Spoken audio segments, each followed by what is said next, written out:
عزیز طلبہ، السلام علیکم ورحمۃ اللہ وبرکاتہ۔ علم بلاغت میں علم معنی کا ہم مطالعہ کر رہے ہیں، تو آج اس سلسلے کا ہمارا آخری لیکچر ہے۔ آج ہم علم معنی میں جن موضوعات کو ڈسکس کریں گے ان میں سب سے پہلے وصل اور فصل کا موضوع ہے۔ اس کے بعد ہم ایجاز اور اطناب کے موضوع پہ بحث کریں گے، پھر آخر میں قصر و خلاف۔ تو یہ 3 ٹاپکس ہیں جو ہم نے اس لیکچر میں ڈسکس کرنے ہیں۔ تو سب سے پہلے ہمارے سامنے جو موضوع ہے وہ ہے وصل اور فصل کا۔ وصل اور فصل کے موضوع پہ گفتگو کرنے سے پہلے ایک موضوع کو سمجھنا بہت ضروری ہے، اور وہ ہے وقف اور ابتدا کا موضوع۔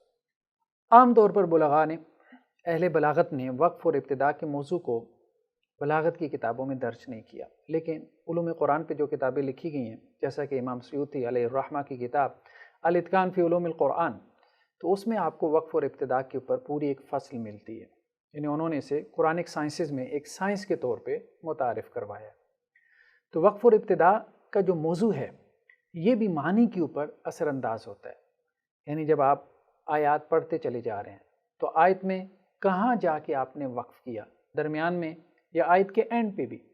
تو بعض اوقات آپ کسی مقام پہ وقف کرتے ہیں، جب وقف کرتے ہیں تو وہاں اور معنی پیدا ہوتا ہے، لیکن جب آپ وقف نہیں کرتے، اس کو آگے ملا کے پڑھتے ہیں تو اور معنی پیدا ہوتے ہیں۔ آپ کے گھر میں جو قرآن مجید کا مصحف پڑھا ہے، آپ اس کو کھول کے دیکھیں تو آخر میں رموز اوقاف کے نام سے ایک لسٹ موجود ہوتی ہے، جس میں قراء حضرات نے، اہل علم نے یہ بتایا ہوتا ہے کہ قرآن مجید جو یہاں سے پبلش ہو رہا ہے، اس میں جو اوقاف و رموز استعمال کیے گئے ہیں ان کے معنی کیا ہیں۔ یہ وقف لازم ہے، یہ وقف جائز ہے، یہاں پہ وقف نہیں کرنا چاہیے، تو وہ وہاں آپ دیکھ سکتے ہیں۔ لیکن ابھی ہم مختصراً یہاں پہ دیکھیں گے کہ وقف اور ابتدا، یعنی جب آپ کسی مقام پہ وقف کرتے ہیں اور جب آپ کسی جگہ سے ابتدا کرتے ہیں پڑھنے کی، تو اس کے معنی کے اوپر کیسے اثرات مرتب ہوتے ہیں۔ یہ ہمارے سامنے جو ہے قرآن مجید کی 3 آیات ہیں۔ پہلی آیت سورہ ہجر سے، اعوذ باللہ من الشیطان الرجیم، بسم اللہ الرحمن الرحیم، وَإِنَّكُمْ لَتَمُرُّونَ عَلَيْهِمْ مُصْبِحِينَ وَبِاللَّيْلِ أَفَلَا تَعْقِلُونَ۔ تو جس کو ہم نے ریڈ کلر میں ہائی لائٹ کیا ہے، اس کے اوپر ذرا آپ غور کریں۔ یہ اللہ سبحانہ وتعالیٰ جو ہے وہ مشرکین مکہ سے خطاب کر رہے ہیں کہ ان کے قافلے جو ہے وہ شام وغیرہ کی طرف جاتے تھے۔ جب ان کے قافلے جو ہے وہ تجارتی قافلے دوسرے ممالک کی طرف جاتے تھے تو رستے میں ان بستیوں پر سے ان کا گزر ہوتا تھا جن کو اللہ عز و جل نے تباہ و برباد کر دیا تھا۔ تو ان کو عبرت دلانے کے لیے اللہ سبحانہ وتعالیٰ یہاں پہ کیا کہہ رہے ہیں، وَإِنَّكُمْ لَتَمُرُّونَ عَلَيْهِمْ مُصْبِحِينَ، اور بے شک لازماً تمہارا گزر ہوتا ہے ان بستیوں پر سے، ان کھنڈرات پر سے، صبح کے اوقات میں، وَبِاللَّيْلِ، اور رات کے اوقات میں بھی۔ اگر لیل پہ ہم وقف کریں تو یہ معنی بنے گا، یعنی تم صبح میں بھی اور رات کے اوقات میں بھی وہاں سے گزرتے ہو، تو تم ان بستیوں سے عبرت کیوں نہیں حاصل کرتے۔ اگر ہم یہاں پہ وقف نہ کریں تو پھر کیا معنی پیدا ہو رہے ہیں وہ ہم دیکھتے ہیں۔ وَإِنَّكُمْ لَتَمُرُّونَ عَلَيْهِمْ مُصْبِحِينَ، اگر ہم مصبحین پہ وقف کریں تو کیا معنی ہوگا کہ بے شک تم لازماً گزرتے ہو ان بستیوں پہ سے صبح کے اوقات میں۔ وَبِاللَّيْلِ أَفَلَا تَعْقِلُونَ، تو رات کے اوقات میں تم غور و فکر کیوں نہیں کرتے۔ تو ایک یہ ہے کہ وہ باللیل کو آپ مصبحین سے متعلق کر دیں، اور ایک یہ ہے کہ وہ باللیل کو آپ افلا تعقلون سے متعلق کر دیں، تو دونوں صورتوں میں معنی جو ہے وہ مختلف پیدا ہوں گے۔ تو وقف اور ابتدا سے کیسے معنی میں فرق پڑتا ہے، تو اس کو یہاں سمجھنے کی ضرورت ہے۔ تو ایک معنی تو یہ پیدا ہوا کہ تم صبح کے اوقات میں اور رات کے اوقات میں ان بستیوں پر سے گزرتے ہو، اگر ہم وباللیل پہ وقف کریں، اور ایک یہ ہے کہ وباللیل سے ابتدا کریں اور اس کو آگے افلا تعقلون سے ملا دیں، تو پھر معنی کیا بنے گا کہ تم صبح کے اوقات میں وہاں سے گزرتے ہو اور رات کے اوقات میں تم غور و فکر کیوں نہیں کرتے، یعنی تنہائی کے اوقات میں غور و فکر کرو، عبرت حاصل کرو۔ نیکسٹ کیا ہے ہمارے سامنے مثال، یہ سورہ آل عمران کی آیت ہے۔ اللہ سبحانہ وتعالیٰ یہاں پہ محکمات اور متشابہات 2 کیٹیگریز کی آیات کو بیان فرما رہے ہیں۔ کچھ آیات محکم ہیں، ہن ام الکتاب، وہ کتاب کی ماں ہے، اصل ہے، جڑ ہے، اور کچھ آیات ایسی ہیں جو کہ متشابہات ہیں۔ متشابہات کے بارے میں اللہ تعالیٰ کیا کہہ رہے ہیں، وَمَا يَعْلَمُ تَعْوِيلَهُ إِلَّا اللَّهُ، اور نہیں کوئی جانتا ان آیات کی تعویل، ان کا حقیقی مفہوم سوائے اللہ کے۔ اگر آپ لفظ اللہ پہ وقف کرتے ہیں تو اس کا مطلب یہ ہے کہ متشابہات کی حقیقت اللہ کے علاوہ کوئی نہیں جانتا۔ لیکن اگر آپ لفظ اللہ پہ وقف نہ کریں اور آگے چلتے جائیں تو پھر کیا معنی پیدا ہوگا، وما یعلم تأویلہ الا اللہ والراسخون فی العلم، اور ان متشابہات کا حقیقی معنی یعنی ان کی تعویل، ان کی حقیقت کوئی نہیں جانتا سوائے اللہ کے اور ان لوگوں کے جو علم میں رسوخ رکھتے ہیں، یعنی علم میں پختگی رکھتے ہیں۔ تو گویا کہ معنی تبدیل ہو جاتا ہے۔ یہاں پہ اگر لفظ اللہ پہ وقف کرتے ہیں تو اور معنی پیدا ہو رہے ہیں، والراسخون فی العلم پہ وقف کر رہے ہیں تو اور معنی پیدا ہو رہے ہیں۔ تو وما یعلم تأویلہ الا اللہ یہاں وقف کر دیا تو آگے کیا بنے گا؟ والراسخون فی العلم، یہاں سے آپ نے ابتدا کی تو کیا معنی بنیں گے؟ اور راسخون فی العلم کیا کرتے ہیں؟ یقولون آمنا بھی، وہ کہتے ہیں ہم ان آیات پہ ایمان لے آئے۔ اور اگر ہم یہ بات کریں کہ یہاں پہ وقف نہ کریں تو ان کی تعویل، ان کا حقیقی مفہوم کوئی نہیں جانتا سوائے اللہ کے اور راسخون فی العلم کے۔ یقولون آمنا بھی، یہاں سے ابتدا ہوگی اور وہ کہتے ہیں کہ ہم اللہ پہ ایمان لے آئے۔ تو یہ اس طرح سے مختلف معنی جو ہے وہ وقف اور ابتدا سے پیدا ہوتے ہیں۔ اب اس کی تیسری مثال سورہ یوسف سے ہم آپ کے سامنے پیش کرتے ہیں۔ وَلَقَدْ ہَمَّتْ بِهِ، اور البتہ تحقیق اس خاتون نے یعنی عزیز مصر کی بیوی نے ارادہ کیا یوسف علیہ السلام کا، یہاں پہ ہم نے وقف کر لیا۔ وَهَمَّ بِهَا، اور اس کا ارادہ کر لیتے یوسف بھی اس خاتون کا ارادہ کر لیتے، لولا رأى برہان ربی، اگر وہ نہ دیکھ لیتے اپنے رب کی برہان۔ یوسف علیہ السلام کو اللہ تعالیٰ نے اپنی کوئی دلیل دکھا دی جس کی وجہ سے ان کے دل میں برائی کا ارادہ، خیال بھی پیدا نہیں ہوا۔ برائی کرنا تو درکنار، برائی کا خیال بھی نہیں پیدا ہوا۔ تو یہ اس صورت میں جب ہم وَلَقَدْ ہَمَّتْ بِهِ یہاں پہ وقف کریں، اگر ہم یہاں پہ وقف نہ کریں تو پھر معنی چینج ہو جاتے ہیں۔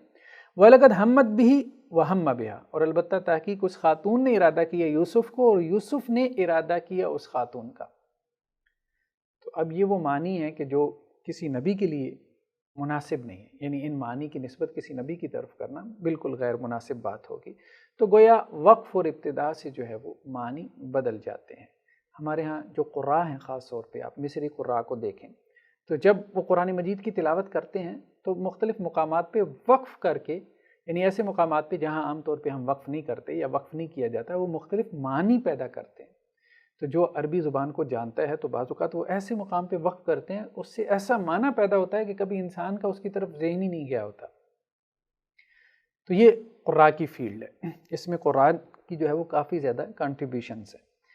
نیکسٹ کیا ہے ہمارے پاس، جو ہمارا آج کا اصل ٹاپک ہے وہ ہے وصل اور فصل۔ وصل کسے کہتے ہیں؟ وصل کہتے ہیں کہ دو باتوں کو آپ واو کے ذریعے سے ملا دیں، اور فصل کہتے ہیں کہ دو باتوں کو آپ بغیر واو کے ملا دیں۔ دو باتیں ہیں، تین باتیں ہیں، چار باتیں ہیں، جب آپ ان کو واو کے ذریعے سے ملا رہے ہیں، جیسے اردو میں اور کے ذریعے سے ملاتے ہیں، تو وہ وصل ہے۔ اور اگر دو تین چار باتوں کو آپ واو کے بغیر ملا رہے ہیں تو یہ فصل ہے۔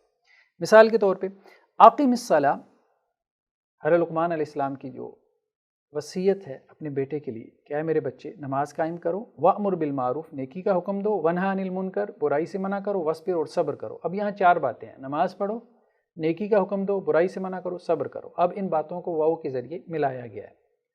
اگلی آیت وہ فصل کی مثال ہے، یعنی پہلی آیت تو وصل کی مثال ہے کہ ایک سے زائد باتوں کو واو کے ذریعے ملایا گیا، چار باتوں کو واو کے ذریعے ملایا گیا، یہ وصل کی مثال تھی۔ اب فصل کی مثال کیا ہے کہ ایک سے زائد باتوں کو بغیر واو کے ملا کر بیان کیا گیا ہو، جیسے صلی علیہم، اے نبی صلی اللہ علیہ وسلم آپ ان کے لیے رحمت کی دعا کریں، یہ ایک بات ہو گئی۔ ان صلاتک سکن لہم، بے شک آپ کی جو دعا ہے ان کے لیے باعث سکون ہے، سکون کا باعث ہے، آپ کی دعا سے ان کو سکون ملے گا، اطمینان حاصل ہوگا۔ تو وصلی علیہم، آپ ان کے لیے دعا کریں، یہ جملہ انشائی ہے، علیہم پہ ایک جملہ ختم ہو گیا۔ ان صلاتک سکن لہم، یہ آگے جملہ خبریہ ہے، ایک دوسرے جملے کی ابتدا ہو رہی ہے۔ تو وصلی علیہم، علیہم پہ جملہ ختم ہوا، انا سے دوسرا جملہ شروع ہوا، دونوں جملوں یا دونوں باتوں کے درمیان میں واو نہیں ہے، ٹھیک ہے، ان دو باتوں کو بغیر واو کے ملا دیا گیا، اس کو فصل کہتے ہیں۔ اب کہاں پہ واو لائی جاتی ہے، کہاں پہ واو نہیں لائی جاتی، یہ وصل اور فصل کا موضوع ہے۔ تو عربی زبان بہت بلیغ ہے، اور پھر قرآن مجید تو بلاغت کی معراج ہے۔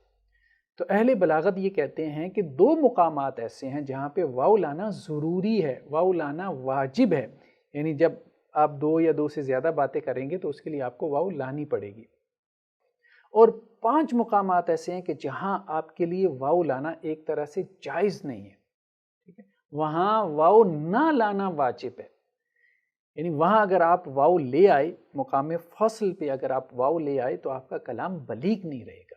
یہ ایسی ہے نا جیسے انگریزی جو حضرات پڑھتے ہیں وہ اس بات کو سمجھ سکتے ہیں کہ یہ جو دا ہے یا دی ہے، یہ جو آرٹیکل جسے کہتے ہیں، کہاں یہ لگنا ہے کہاں نہیں لگنا، اس کے قواعد و ضوابط ہیں۔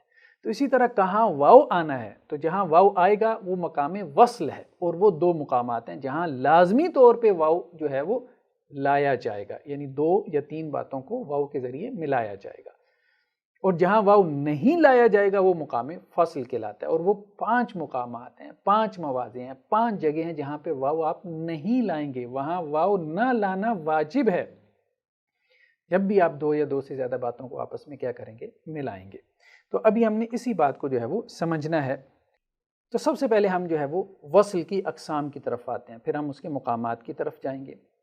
تو وصل کی اقسام کی ہم بات کریں تو خبر اور انشاء میں وصل ہوتا ہے، یعنی جملہ خبریہ میں وصل ہوگا، جملہ انشائیہ میں ہوگا۔ جملہ خبریہ میں ہوگا تو جملہ اسمیہ میں وصل ہوگا، یا جملہ فعلیہ میں وصل ہوگا۔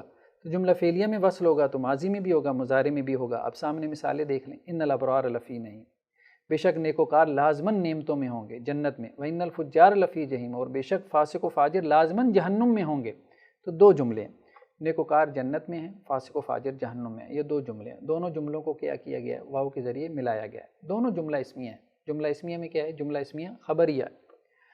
اس کے بعد ہم دیکھتے ہیں فَآوَاكُمْ وَأَيَّدَكُمْ بِنَصْرِهِ وَرَزَقَكُمْ مِنَ الطَّيِّبَاتِ، اللہ تعالیٰ نے اپنے احسانات کا تذکرہ کیا ہے اپنے بندوں کے اوپر۔ تو 3 احسانات کا ذکر ہے، ان 3 احسانات کو جب ملا کے بیان کیا گیا تو واو کے ذریعے ملا کے بیان کیا گیا۔ پس اللہ نے تم کو ٹھکانہ دیا، وَأَيَّدَكُمْ بِنَصْرِهِ، اور اللہ نے تمہاری تائید کی اپنی نصرت کے ساتھ، وَرَزَقَكُمْ مِنَ الطَّيِّبَاتِ، اللہ نے تمہیں رزق دیا پاکیزہ چیزوں میں سے۔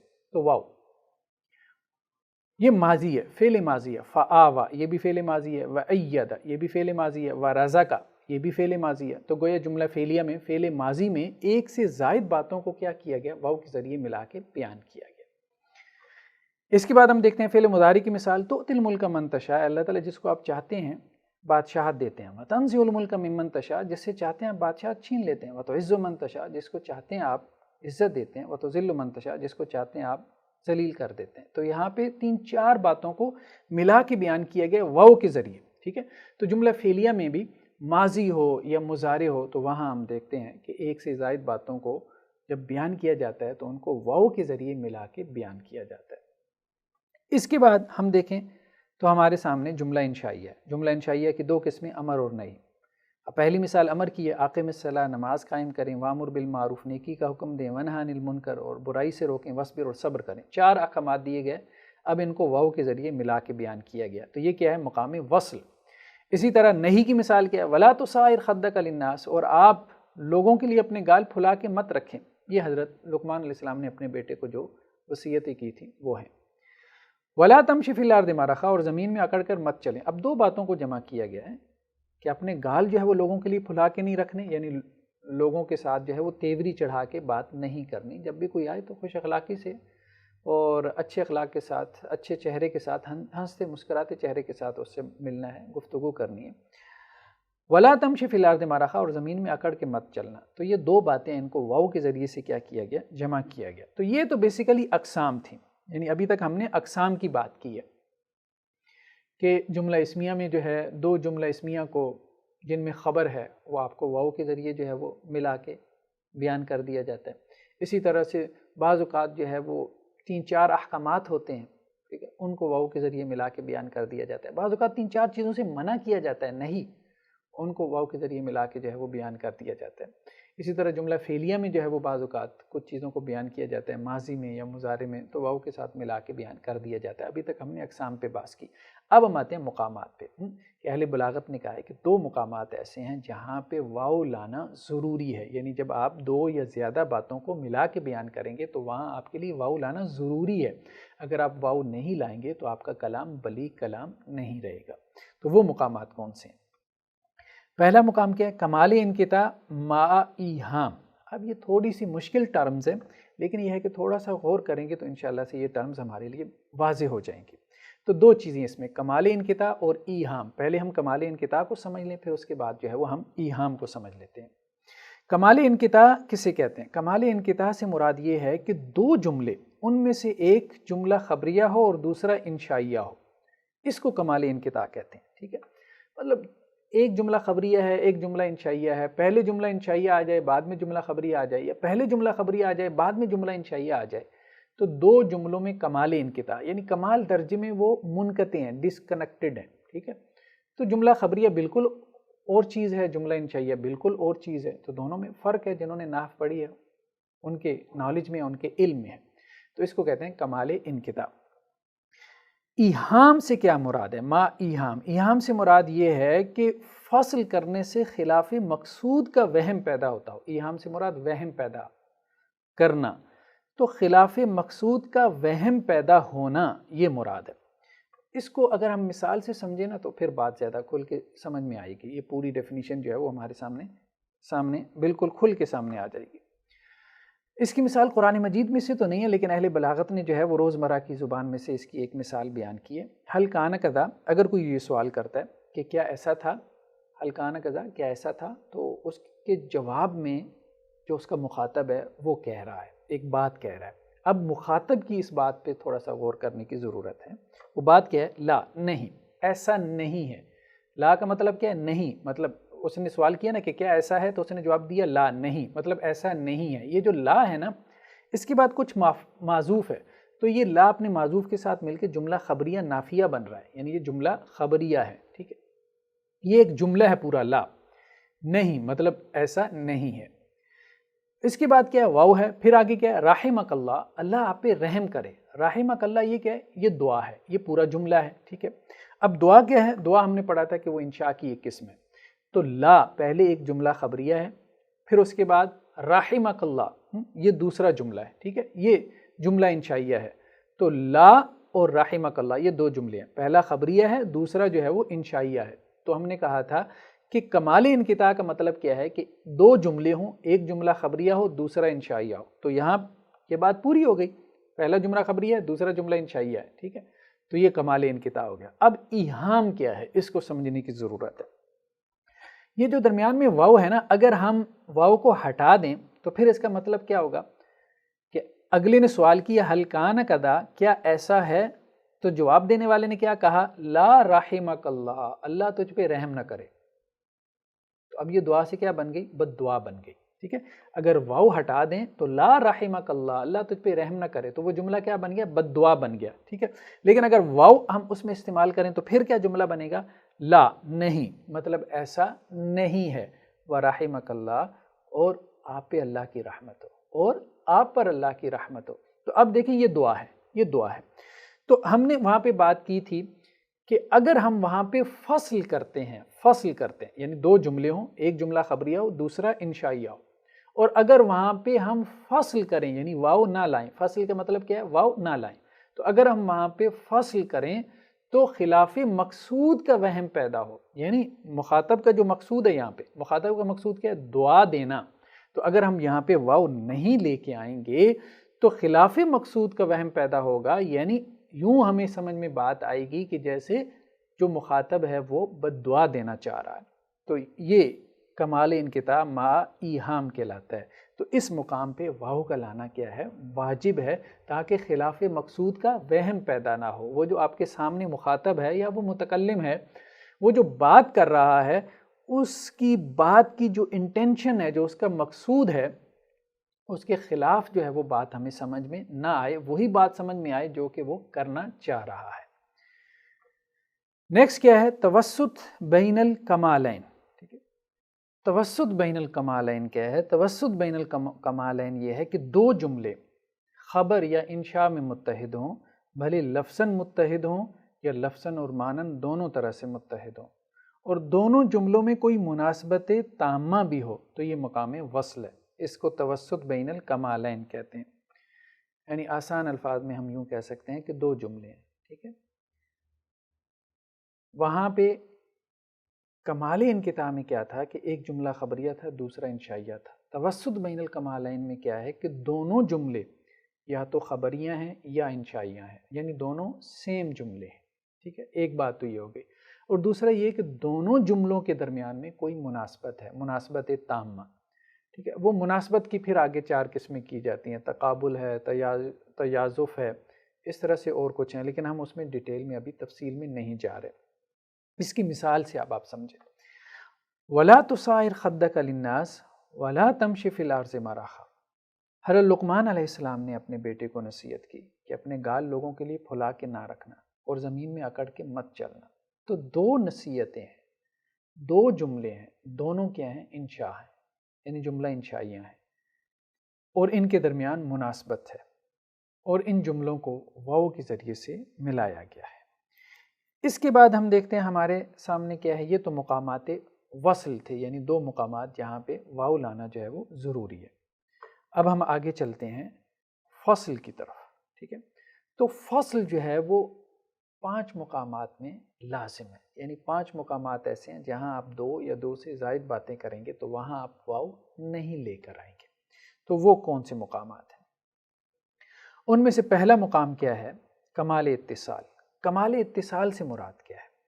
کہ دوسرا جملہ پہلے جملے کی تاکید ہو. ایک جملہ آیا، پھر اس کے بعد دوسرا جملہ آیا، دوسرا جملہ پہلے کی تاکید ہے، تو اب ان دونوں جملوں کو واو کے بغیر ملایا جائے گا، واو کے بغیر ان کو اکٹھا کر کے بیان کیا جائے گا. جیسے قرآن میں اس کی مثال کیا ہے؟ وَاتَّقُوا الَّذِي أَمَدَّكُم بِمَا تَعْمَلُونَ. ڈرو اس ذات سے جس نے تمہاری مدد فرمائی، جس نے تمہیں پھیلایا اس کے ساتھ جو تم جانتے ہو. امدکم، اللہ نے تمہاری مدد کی، اللہ نے تمہیں پھیلایا، بڑھایا، بِأَنْعَامٍ وَبَنِينَ، بیٹوں کے ساتھ اور چوپایوں کے ساتھ، مال مویشی کے ساتھ. اب امدکم، پھر اس کے بعد امدکم دوبارہ آیا ہے، تو دوسرا امدکم پہلے کی کیا ہے؟ تاکید ہے. اب یہاں پہ 2 جملے ہیں. وَاتَّقُوا الَّذِي أَمَدَّكُم بِمَا تَعْمَلُونَ، یہ ایک جملہ ہے. امدکم بِأَنْعَامٍ وَبَنِينَ یہ دوسرا جملہ ہے. تو دونوں جملوں کو واو کے بغیر ملایا گیا ہے. تعلمون پہ پہلا جملہ ختم ہو گیا، امدکم سے دوسرا جملہ شروع ہو گیا. تو اب آپ غور کریں کہ 2 جملوں کو بغیر واو کے ملایا گیا ہے. اس کے بعد ہم دیکھتے ہیں کمال انقطاع. کمال انقطاع کیا ہے؟ کہ جیسے جملہ خبریہ کے بعد جملہ انشائیہ آ جائے، یا جملہ انشائیہ کے بعد جملہ خبریہ آ جائے. یہ ہم پہلے بھی پڑھ چکے ہیں وصل کے اندر بھی، لیکن وہاں کیا تھا؟ کمال انقطاع مع ایہام. تو جب 2 جملے اس طرح سے آئیں کہ دونوں مختلف کیٹیگری کے جملے ہوں تو اس کو کمال انقطاع کہتے ہیں. تو اب یہاں پہ بھی جو ہے وہ فصل کیا جاتا ہے، درمیان میں واو نہیں لائی جاتی. جیسے وَلَا تَسْتَوِي الْحَسَنَةُ وَلَا السَّيِّئَةُ، اب یہ جملہ خبری ہے کہ نیکی اور برائی برابر نہیں ہے. دوسرا جملہ کیا ہے؟ ادفع باللتی ہی احسن، دور کریں برائی کو اس طریقے سے جو بہترین ہے. تو یہ جملہ انشائیہ ہے کیونکہ یہاں امر ہے. تو اب 2 جملے ہیں، پہلا جملہ خبریہ ہے، دوسرا جو ہے وہ جملہ انشائیہ ہے. 2 جملوں کو جمع کیا گیا ہے، 2 باتوں کو جمع کیا گیا ہے، لیکن یہ مقام فصل ہے کیونکہ یہاں کمال انقطاع ہے. تو کمال انقطاع کی وجہ سے واو نہیں لائی گئی. اس کے بعد کیا ہے؟ شبہ کمال اتصال ہے. شبہ مطلب مشابہت سے. جیسے قال یا نوح انہ لیس من اہلک. اچھا پہلے اس کو سمجھ لیں کہ شبہ کمال اتصال کیا ہے. شبہ کمال اتصال یہ ہے کہ 2 جملے ہیں، پہلے جملے سے کوئی سوال پیدا ہوا، کوئی شبہ پیدا ہوا مثال کے طور پہ. اب دوسرا جملہ اس سوال کا جواب دے رہا ہے. تو جب دوسرا جملہ جو ہے وہ سوال کا جواب دے رہا ہے تو ان کے درمیان ایک مشابہت پیدا ہو گئی، یعنی اتصال کی مشابہت پیدا ہو گئی کہ دونوں جملوں میں کوئی مشابہت ہے، کمال درجے کے اتصال کی مشابہت پیدا ہو گئی. قال یا نوح انہ لیس من اہلک. تو حضرت نوح علیہ السلام کا بیٹا بھی جو ہے وہ نافرمان تھا، تو وہ بھی پانی کے اندر غرق ہونے لگا. تو اس وقت حضرت نوح علیہ السلام نے اللہ سے دعا کی تو اللہ سبحانہ وتعالیٰ نے فرمایا یا نوح، اے نوح انہ لیس من اہلک، بے شک وہ آپ کے اہل و عیال میں سے نہیں ہے، یعنی آپ کا بیٹا آپ کے اہل و عیال میں سے نہیں ہے. اب یہاں پہ سوال یہ پیدا ہوا، یہ سوال تو پیدا ہوتا ہے کہ وہ تو حضرت نوح علیہ السلام کا بیٹا تھا تو وہ ان کے اہل و عیال میں سے کیوں نہیں تھا؟ تو اس سوال کا جواب اگلے جملے میں دیا گیا. تو 2 جملے ہیں، پہلے جملے سے ایک سوال پیدا ہوا، پھر دوسرے جملے میں اس سوال کا جواب دے دیا گیا غیر محسوس انداز میں. ٹھیک، تو اب ان دونوں جملوں کے درمیان جو ایک تعلق پیدا ہوتا ہے اس کو کہتے ہیں شبہ کمال اتصال. یعنی ایک تو کمال اتصال ہے نا، کمال اتصال کا مطلب یہ ہے کہ دونوں جملے جو ہے وہ کمال درجے میں متصل ہیں، ٹھیک ہے، کنیکٹڈ ہیں. لیکن یہاں پہ شبہ ہے، مشابہت ہے کمال اتصال کے ساتھ، کمال اتصال اس طرح سے نہیں ہے. تو یہاں پہ بھی جو ہے وہ واو نہیں لائی جائے گی. تو قال یا نوح انہ لیس من اہلک، اللہ نے کہا اے نوح بے شک وہ آپ کے اہل و عیال میں سے نہیں ہے. یہاں ایک جملہ ختم ہو گیا. انہ عمل غیر صالح، یہ دوسرا جملہ ہے، بے شک وہ عمل ہے، عمل سے مراد کیا ہے؟ ذو عمل، عمل والا ہے، ذو یہاں پہ معذوف ہے، یعنی آپ کا بیٹا کیا ہے؟ ایسے عمل والا ہے غیر صالح، جو کہ صالح عمل نہیں ہے، ٹھیک ہے؟ یا یہ بھی کہا جا سکتا ہے کہ اس کا جو وہ عمل ہے یعنی کفری عمل، وہ ایک ایسا عمل ہے وہ جو صالح عمل نہیں ہے۔ تو ابھی تک ہم نے جو ہے وہ مقامات فصل میں سے 3 مقامات جو ہے وہ پڑھے ہیں۔ ایک کمال اتصال، ٹھیک ہے؟ کمال اتصال کیا ہے کہ دوسرا جملہ پہلے جملے کی تاکید ہو۔ دوسرا کیا ہے؟ کمال انقطاع، کمال انقطاع کیا ہے کہ ایک جملہ خبریہ اور دوسرا جملہ انشائیہ ہو۔ اور ایک ہے شبہ کمال اتصال، یعنی شبہ کمال اتصال کیا ہے کہ پہلے جملے سے ایک سوال پیدا ہو رہا ہو اور دوسرا جملہ جو ہے اس کا جواب بن رہا ہو۔ تو یہ تینوں مقامات ایسے ہیں جہاں 2 یا زائد جملوں کو آپ واو کے ذریعے نہیں ملائیں گے، یہاں مقام فصل ہے، یعنی آپ ان کو ملا کے تو بیان کریں گے لیکن بغیر واو کے۔ اب اس کے بعد ہم آگے چلتے ہیں، 2 اور مقامات ہیں۔ ایک تو ہے شبہ کمال انقطاع۔ تو یہ کیا ہے شبہ کمال انقطاع؟ شبہ کمال انقطاع یہ ہے کہ 3 جملے ہوں، ٹھیک ہے؟ اب جو تیسرا جملہ ہے اس کا پہلے جملے کے اوپر عطف تو معنوی اعتبار سے درست ہو لیکن دوسرے جملے پہ اس کا عطف درست نہ ہو، ٹھیک ہے؟ تو اس کو کہتے ہیں شبہ کمال انقطاع۔ مطلب اس کو اگر ہم ایک مثال سے سمجھے، قرآن مجید کی مثال سے، تو پھر بات تھوڑی سی جو ہے وہ کھل کے ہمارے سامنے آئے گی۔ یہاں پہ یہ آیت ہے ہمارے سامنے، وَإِذَا خَلَوْا إِلَىٰ شَيَاطِینِهِمْ، یہ اللہ تعالیٰ منافقین کی بات کر رہے ہیں کہ جب وہ اپنے شیطان سرداروں کے پاس تنہا ہوتے ہیں، ٹھیک ہے؟ تو قالو، تو وہ کہتے ہیں۔ اب اگر یہاں تک ہم ایک جملہ مانیں کہ جب وہ اپنے شیطان سرداروں کے پاس ہوتے ہیں تو کہتے ہیں، ٹھیک ہے؟ آگے کیا ہے؟ اللہ یستہزئ بہم، کیا کہتے ہیں؟ کہ اللہ جو ہے وہ ان کا مذاق اڑانے والا ہے، اللہ ان کا ٹھٹا اڑاتا ہے۔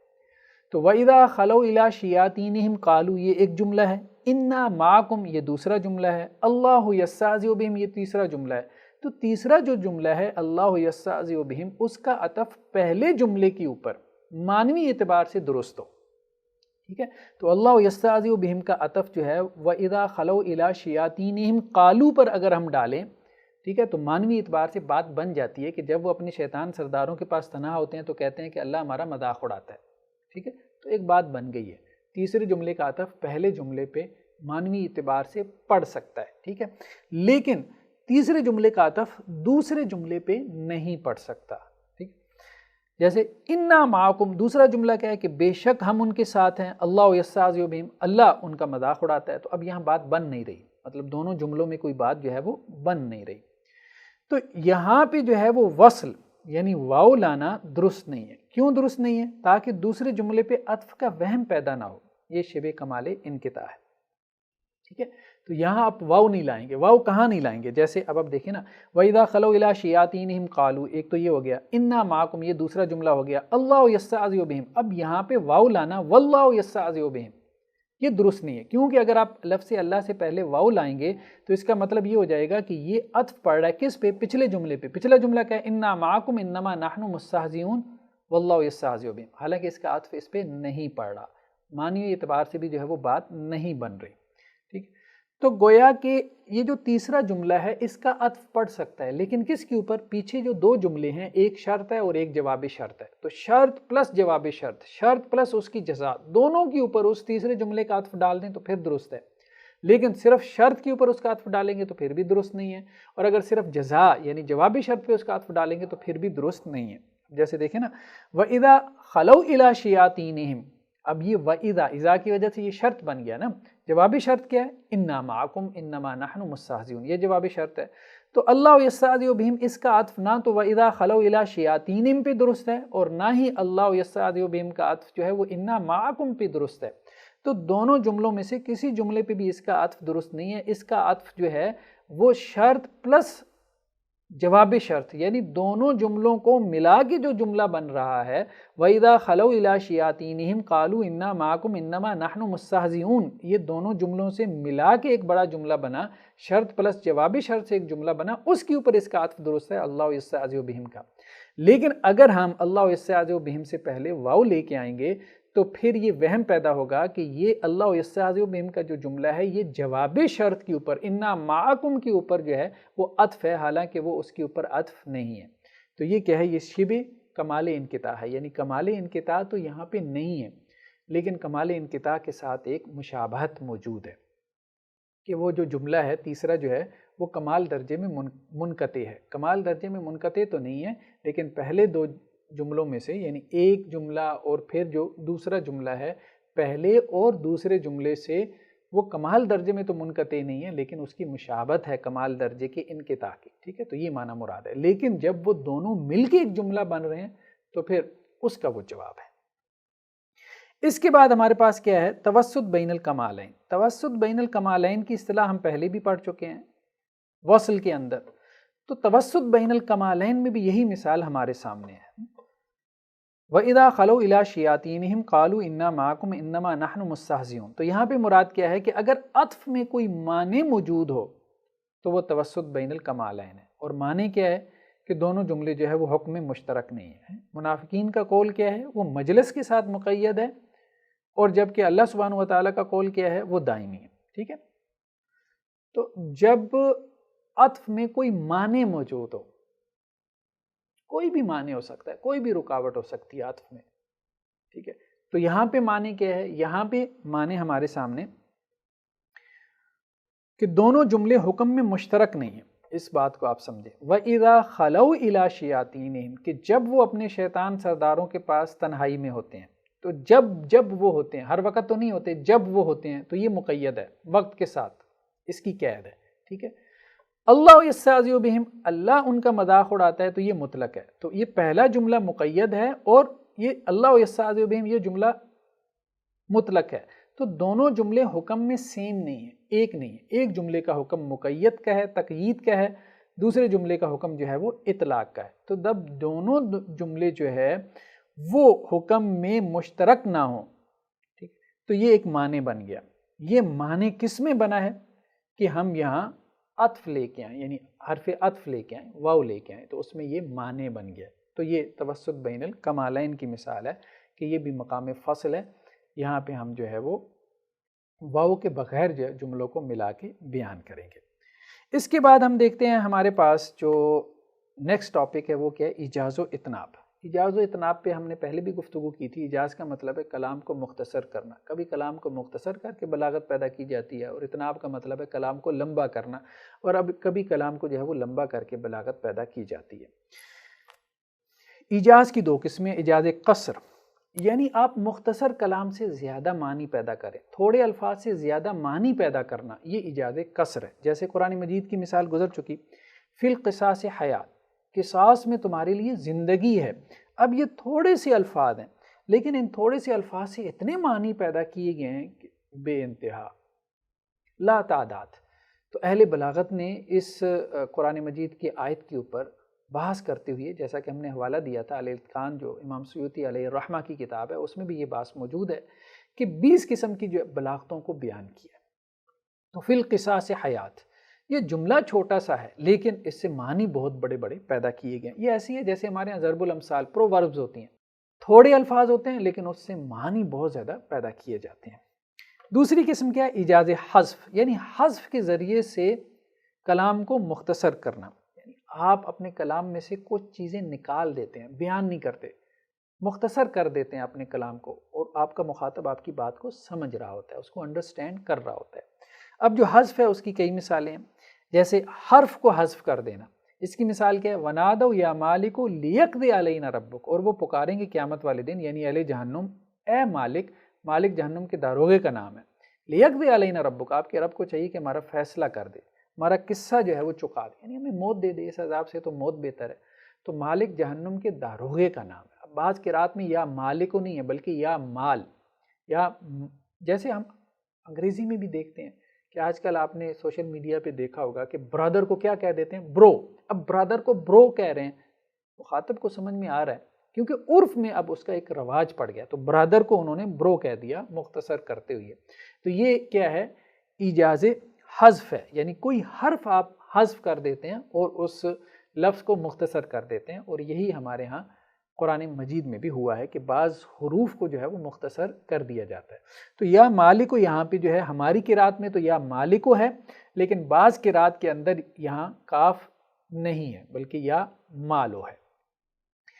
اس کے بعد ہم دیکھتے ہیں ایجاز کی جو قسم ہمارے سامنے ہے وہ ہے ایجاز کلمہ، یعنی کسی کلمے کا حذف کرنا، ٹھیک ہے. جیسے یہاں پہ مثال بیان ہوئی ہے حضرت موسیٰ اور حضرت خضر علیہ السلام کے قصے کی کہ وَكَانَ وَرَاءَهُمْ مَلِكٌ، کہ جب وہ جا رہے تھے، اب کشتی میں سوار ہوئے تو پیچھے جو ہے وہ ایک بادشاہ کھڑا تھا جو کہ کشتیاں پکڑ رہا تھا. تو خضر علیہ السلام نے اس کشتی میں سوراخ کر دیا. تو اب اس کی اللہ سبحانہ وتعالیٰ بیان کر رہے ہیں. وَكَانَ وَرَاءَهُمْ مَلِكٌ، اور ان کے پیچھے ایک بادشاہ کھڑا تھا، يَأْخُذُ كُلَّ سَفِينَةٍ، وہ پکڑ رہا تھا ہر کشتی کو. اب یہاں مراد ہر کشتی نہیں ہے، اسی لیے تو حضرت خضر نے جو ہے وہ سوراخ کیا تھا، وہ ہر اس کشتی کو پکڑ رہا تھا جو اس کے مقصد کو پورا کرنے والی تھی، مطلب اس کے کام آنے والی تھی، صحیح سالم کشتی تھی. تو یہاں پہ معذوف کیا، کل سفینہ صالحہ، ہر صحیح سالم کشتی کو وہ پکڑ رہا تھا، غصباً یعنی غصب کر رہا تھا. نیکسٹ ہمارے سامنے مثال کیا، جملہ، یعنی جملہ جو ہے وہ بعض اوقات پورا جملہ معذوف ہو جاتا ہے. جیسے فَقُلْنَا اضْرِب بِعَصَاكَ الْحَجَرَ، ہم نے موسیٰ علیہ السلام سے کہا کہ آپ اپنا عصا پتھر پر ماریں. جب بنی اسرائیل مصر سے نکلے ہیں، فلسطین کی طرف جا رہے ہیں، صحرائے سینا میں سے گزر ہوا ہے، راستے میں پانی کی ضرورت پڑی تو اب چٹان کے اوپر اللہ نے کہا کہ اپنا عصا ماریں موسیٰ علیہ السلام کو، کہ اس سے 12 چشمے جو ہے وہ پھوٹ پڑیں گے، اور 12 قبائل تھے بنی اسرائیل کے، وہ اس سے پانی پئیں گے. تو ہم نے کہا موسیٰ علیہ السلام سے کہ آپ ماریں اپنا عصا الحجر، پتھر پر. فن فجرت، پس اس سے پھوٹ پڑے، 12 عینہ، 12 چشمے. اب درمیان میں بات معذوف ہے، وہ کیا کہ موسیٰ علیہ السلام نے عصا مارا، فضرب، پس موسیٰ علیہ السلام نے عصا مارا، فن فجرت، پس پھوٹ پڑے اس پتھر سے 12 عینہ، 12 چشمے. ٹھیک ہے، تو اب فضرب ایک پورا جملہ یہاں پہ معذوف ہے. اور بعض اوقات ایک سے زائد جملے معذوف ہوتے ہیں، یعنی کئی ایک جملے درمیان میں معذوف ہوتے ہیں لیکن مخاطب کو بات سمجھ میں آ رہی ہوتی ہے. جیسے زائد جملہ کی مثال کیا، انا انبئکم بتاویل فارسلون. ارے یوسف علیہ السلام کا قصہ یہاں پہ بیان ہو رہا ہے کہ جب مصر کے بادشاہ نے جو ہے وہ خواب دیکھا، اب اس کے وزراء میں سے، اس کے مشیروں میں سے کوئی خواب کی تعبیر نہیں بتا رہا تھا، تو وہ شخص جو کہ یوسف علیہ السلام کے ساتھ جیل کاٹ کے آیا تھا، تو اس نے کہا، وہ وہاں مجلس میں موجود تھا، کہ مجھے یوسف کی طرف بھیجو علیہ السلام، میں ان سے جو ہے وہ خواب کی تعبیر پوچھ کے آتا ہوں اور تمہیں بتاتا ہوں. تو انا انبئکم، میں تمہیں خبر دوں گا، بتاویلی، اس خواب کی تعبیر کی، فارسلون، پس تم مجھے بھیجو. آگے کیا ہے، یوسف، اے یوسف، یعنی اب اس نے یہ کہا کہ مجھے بھیجو، اور آگے کیا ہے کہ وہ یہ کہہ رہا ہے کہ اے یوسف، ایو صدیق، اے سچے، یعنی وہ ہے یوسف کے پاس جیل میں پہنچ بھی گیا. اب درمیان میں ساری کڑیاں کیا ہیں، معذوف ہیں. یعنی کیا معذوف ہوگا کہ اس نے انہیں کہا کہ مجھے بھیجو، فارسلون، تو انہوں نے کیا کیا، فارسلو، انہوں نے بھیجا اس کو، فارسلو الی، حضرت یوسف علیہ السلام کی طرف، فاتاؤ، پس وہ حضرت یوسف کے پاس آیا، وقال لہو، اور اس نے حضرت یوسف سے کہا، یا اے یوسف، اے یوسف، ایو صدیق، اے سچے. تو اب کہنے کا مقصد یہ ہے کہ یہاں پہ ایک سے زائد جملے جو ہیں وہ کیا ہیں، وہ معذوف ہیں. تو یہ ہے ایجاز حذف. تو خیر حذف کے اوپر ہم نے 2 قسطوں میں ایک آرٹیکل جو ہے وہ لکھا تھا، وہ حکمت قرآن کے اندر پبلش ہوا تھا، تو اس کو دیکھا جا سکتا ہے. نیکسٹ کیا ہے، اتناب، یعنی بعض اوقات کلام کو مختصر کر کے جو ہے وہ بلاغت پیدا کی جاتی ہے، یعنی مختصر کلام سے زیادہ معنی پیدا کیے جاتے ہیں. ٹھیک ہے، اور بعض اوقات جو ہے وہ کچھ چیزوں کو آپ نکال دیتے ہیں، ہر بات کرنے کی نہیں ہوتی، جو بات آپ کا مخاطب سمجھ رہے ہیں آپ وہ بھی اس کو بیان کریں تو وہ کلام آپ کا بہت لمبا ہو جائے گا. ٹھیک ہے، وہ تحصیل حاصل ہو جائے گا، یعنی ایک چیز پہلی حاصل ہے، اس کو حاصل کرنے کی آپ کوشش کر رہے ہیں. نیکسٹ کیا، اتناب. اتناب کہتے ہیں کلام کو لمبا کرنا. بعض اوقات کلام کو لمبا کرنے سے بلاغت پیدا ہوتی ہے، تو خواہ کلام کو طول دینا یہ تو ظاہری بات ہے بلاغت کے منافی ہے، لیکن بعض اوقات آپ کلام کو لمبا کرتے ہیں، اس کو طول دیتے ہیں، اس سے مزید معنی پیدا کرتے ہیں. ٹھیک ہے، تو یہ بیسیکلی جو ہے وہ بلاغت کی قسموں میں سے. تو اتناب کی قسمیں کیا ہیں، ذکر الخاص بعد العام، عام کے بعد خاص کا ذکر کرنا. مطلب ایک سوال ایسی ذہن میں آتا ہے نا کہ اتناب میں کیا بلاغت ہے، ایک بات آپ لمبی کیے جا رہے ہیں، اس میں کون سی بلاغت ہے. یعنی یہ بات تو سمجھ میں آتی ہے نا کہ آپ مختصر الفاظ میں بڑے معنی پیدا کریں، مختصر الفاظ کے ذریعے آپ زیادہ گفتگو جو ہے وہ کریں، یہ بات تو سمجھ میں آتی ہے، یہ تو بلاغت ہے. لیکن یہ ہے کہ زیادہ گفتگو کرنا، یہ کون سی بلاغت ہے، تو اس کو سمجھنے کی ضرورت ہے. آپ غور کریں گے جب اتناب کی قسموں پہ، تو پھر آپ کو جا کے بات سمجھ میں آئے گی. ذکر الخاص بعد العام، یعنی عام کے بعد خاص کا ذکر. جیسے قرآن میں حافظوا علی الصلوات، نمازوں کی حفاظت کرو، والصلاۃ الوسطیٰ، اور درمیانی نماز کی. درمیانی نماز سے مراد عصر کی نماز ہے، جیسا کہ ہمیں روایات میں ملتا ہے. تو پہلے ایک عام بات آئی، حافظوا علی الصلوات، نمازوں کی حفاظت کرو، یہ ایک عام بات ہے. تو نمازوں میں ساری نمازیں شامل ہیں، 5 نمازیں شامل ہیں، اس میں عصر کی نماز بھی شامل ہے. لیکن ساتھ میں کیا کہہ دیا، والصلاۃ الوسطیٰ، اور درمیانی نماز یعنی عصر کی نماز کی بھی حفاظت کرو۔ تو اب پہلے عام تھا الصلوات، پھر اس کے بعد خاص آ گیا والصلاۃ الوسطیٰ، تو عام کے بعد خاص کا تذکرہ کرنا، کیوں؟ یعنی اگر خاص کا تذکرہ نہ بھی کیا جاتا، والصلاۃ الوسطیٰ کا بیان نہ بھی ہوتا، تو حافظوا علی الصلوات میں عصر کی نماز کی محافظت کی بھی بات ہو رہی تھی کہ اس کی بھی حفاظت کرو۔ عصر کی نماز بھی آ گئی، جب پانچوں نمازیں آ گئی، عصر کی نماز بھی آ گئی، تو یہ کلام کو لمبا کیا گیا، والصلاۃ الوسطیٰ کے ذریعے سے اتناب ہے، کلام کو لمبا کیا گیا، یعنی ایک بات پہلے عام بیان ہوئی، پھر اس کے بعد خاص طور پہ اس میں سے کسی بات کا ذکر جو ہے وہ نکال کے بیان کیا گیا، کیوں؟ کیونکہ اس کی اہمیت زیادہ تھی، اس کی اہمیت کو اجاگر کرنے کے لیے۔ یعنی عصر کی نماز عام طور پہ لوگ مس کر دیتے ہیں، وہ وقت ایسا ہوتا ہے تو بہت تیزی سے گزر جاتا ہے، اس وقت انسان کاروباری زندگی میں مصروف ہوتا ہے، تو بہت چانسز ہوتے ہیں کہ انسان عصر کی نماز جو ہے وہ ضائع کر دے، تو اس لیے اس کی اہمیت کا خاص طور پہ تذکرہ کرتے ہیں۔ اس کے بعد کیا؟ ذکر العام بعد الخاص، خاص کے بعد عام کا ذکر کرنا، جیسے رب اغفر لی ولوالدی، یہ نوح علیہ السلام کی دعا ہے، ہم سب کو اس دعاؤں کو جو ہے وہ اپنی دعا میں شامل کرنا چاہیے، خاص طور پہ نماز کے آخر میں تشہد میں، بہت پیاری دعا ہے۔ اے میرے پروردگار مجھے بخش دے، ولوالدی میرے والدین کو، ولمن دخل بیتیا اور ہر اس شخص کو جو میرے گھر میں داخل ہو، مؤمنن حالت ایمان میں، جو بھی مومن میرے گھر میں داخل ہو یا اللہ اس کو بھی معاف فرما، وللمؤمنین والمؤمنات، اور اللہ تعالیٰ مومن مردوں کو بھی معاف فرما اور مومن عورتوں کو بھی معاف فرما۔ تو پہلے خاص کی بات ہے، خاص کون ہے؟ میں ہوں، میرے والدین ہیں، اور جو میرے گھر میں داخل ہو رہا ہے مومن، تو یہ خاص کی بات ہو رہی ہے، خاص کے لیے دعا ہے۔ پھر عمومی دعا ہے، تمام مومن مردوں کو، تمام مومن عورتوں کو یا اللہ معاف فرما دے، تمام مومن مردوں اور عورتوں کو معاف فرما دے۔ تو اب اگر یہ بات کر دی جاتی تمام مومن مردوں اور عورتوں کو معاف فرما دے، تو اس میں والدین بھی آ جاتے، وہ مومن بھی آ جاتے جو ہمارے گھر میں داخل ہوتے ہیں، اور ہم خود بھی آ جاتے، لیکن پہلے خاص کا تذکرہ کیا، پھر عام کا تذکرہ کیا ہے، تو خاص سے اس کی ابتدا کی، یعنی خاص کے لیے خاص طور پہ دعا کی، ٹھیک ہے؟ تو گویا اتناب میں کچھ نہ کچھ مقصود آپ کا پورا ہو رہا ہوتا ہے۔ اس کے بعد کیا؟ تکرار یعنی ریپیٹیشن، کلا سوف تعلمون، ہرگز نہیں، ان قریب تم جان لوگے، ثم کلا سوف تعلمون، پھر ہرگز نہیں، ان قریب تم جان لوگے۔ تو ریپیٹیشن کیوں ہے قرآن مجید میں؟ ہیمر کرنے کے لیے، ٹھیک ہے؟ اب ریپیٹیشن، ویسے تکرار تو عیب شمار ہوتا ہے نا کلام کا، کہ ایک بات آپ بار بار بیان کیے جا رہے ہیں، لیکن قرآن مجید میں جو ریپیٹیشن ہے اس کے پیچھے مختلف جو ہے وہ جو متکلم ہے یعنی اللہ سبحانہ و تعالیٰ، اس کے مختلف مقاصد ہیں، مختلف قسم کے جو ہے وہ مقصود ہیں۔ اب ان میں سے ایک کیا ہے؟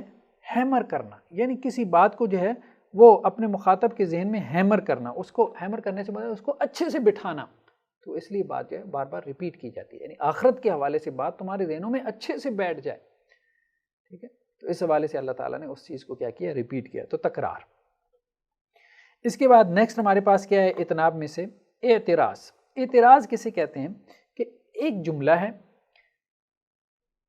اس کے بعد ایک اور جملہ ہے، اور دونوں جملوں کا تو آپس میں ربط اور تعلق ہے، لیکن ان دونوں جملوں کے درمیان میں ایک بات آ گئی ہے جس کا دونوں جملوں سے کوئی ربط و تعلق نہیں ہے، لیکن وہ بات جو ہے یعنی دونوں جملوں کے اعتبار سے دیکھیں پہلے اور بعد میں آنے والے جملے کے اعتبار سے دیکھیں تو وہ جو درمیانی بات ہے وہ بے ربط ہے، اس کا اس سے ربط نہیں ہے، ٹھیک ہے؟ اس سے کلام کو لمبا کیا گیا ہے، اس کو طول دیا گیا ہے، لیکن وہ جو درمیان میں بے ربط بات ہے وہ بھی معنی پیدا کر رہی ہے، وہ بھی معنی کا ایک خزانہ ہے۔ اس کو آپ ایک مثال سے سمجھیں، جیسے اللہ تعالیٰ نے مشرکین مکہ کے لیے کیا؟ وَيَجْعَلُونَ لِلَّهِ الْبَنَاتِ، اور انہوں نے یعنی مشرکین نے اللہ کے لیے بیٹیاں بنا دی، یعنی اللہ تعالیٰ ان کو کہہ رہے ہیں نا بھائی کیا ہو گیا، اللہ کے لیے تم نے بیٹیاں پسند کر لیں۔ آگے کیا ہے؟ سبحانہ، یہ سبحانہ درمیان میں جملہ معترضہ ہے، ٹھیک ہے؟ یہ اعتراض ہے، اس کو ذرا آپ جو ہے وہ سمجھیں کہ یہ یہاں پہ جیسے نہیں ہے، تو اگلے جملے کے ساتھ پچھلے جملے کا ذرا ربط بنا کے دیکھیں۔ وَيَجْعَلُونَ لِلَّهِ الْبَنَاتِ، اور انہوں نے اللہ کے لیے بیٹیاں مقرر کر لیں، وَلَهُم مَا يَشْتَهُونَ، اور اپنے لیے جو وہ چاہتے ہیں، یعنی اللہ کے لیے تم نے بیٹیاں پسند کر لیں، اپنے لیے بیٹے، یہ اصل میں بات تھی۔ درمیان میں کیا ہے؟ سبحانہ، لیکن یہ سبحانہ کا جو کلام ہے یہ کیا کیا معنی پیدا کر رہا ہے؟ تو درمیان میں یہ جو کلام آ رہا ہے اس میں کیا بات کہی جا رہی ہے کہ انہوں نے اللہ کے لیے بیٹیاں پسند کی، اللہ کے لیے تو بیٹیاں مقرر کر دیں اور اپنے لیے جو ہے وہ بیٹے پسند کر رہے ہیں۔ تو درمیان میں کیا؟ سبحانہ، اللہ اس سے پاک ہے، انہوں نے اللہ کے لیے بیٹیاں مقرر کی، اللہ اس سے پاک ہے، اور اپنے لیے بیٹے پسند کیے بیٹھے۔ اس کے بعد نیکسٹ کیا ہے؟ احتراز، ٹھیک ہے؟ تو احتراز کیا ہے؟ احتراز یہ ہے کہ کلام میں پیدا ہونے والا جو وہم ہے اس کو آپ دور کر دیں، یعنی آپ اپنی بات کو لمبا کریں، اس لیے لمبا کریں کہ آپ کی پچھلی بات سے ایک وہم پیدا ہو گیا تھا، اور آپ کو اندازہ ہو گیا کہ میری پچھلی بات سے ایک وہم پیدا ہو رہا ہے اور مخاطب کا ذہن اس طرف جا سکتا ہے، تو آپ نے مزید کچھ نئی بات کر دی، بات کو تھوڑا طول دے دیا، لمبا کر دیا، تاکہ مخاطب کے ذہن میں جو چل رہا ہے نا وہ ختم ہو جائے۔ جیسے وَضْمُمْ يَدَكَ إِلَىٰ جَنَاحِكَ تَخْرُجْ بَيْضَاءَ، اللہ سبحانہ وتعالیٰ نے موسیٰ علیہ السلام سے کہا کہ آپ اپنا ہاتھ جو ہے وہ اپنے بازو کے ساتھ ملا لیں۔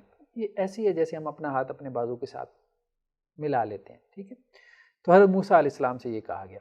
تو یہ حضرت موسیٰ علیہ السلام کے معجزات میں سے تھا۔ تو جب آپ اپنے بغل میں اپنا ہاتھ جو ہے وہ دے کے اس کو باہر نکالیں گے تو اللہ سبحانہ وتعالیٰ نے کہا تخرج بیضاء، تو آپ کا ہاتھ نکلے گا سفید ہوگا، ٹھیک ہے، من غیر سو، لیکن یہ جو سفید ہوگا یعنی روشن ہوگا یہ بغیر کسی بیماری کے ہوگا، تو من غیر سو یہ اصل میں احتراس ہے۔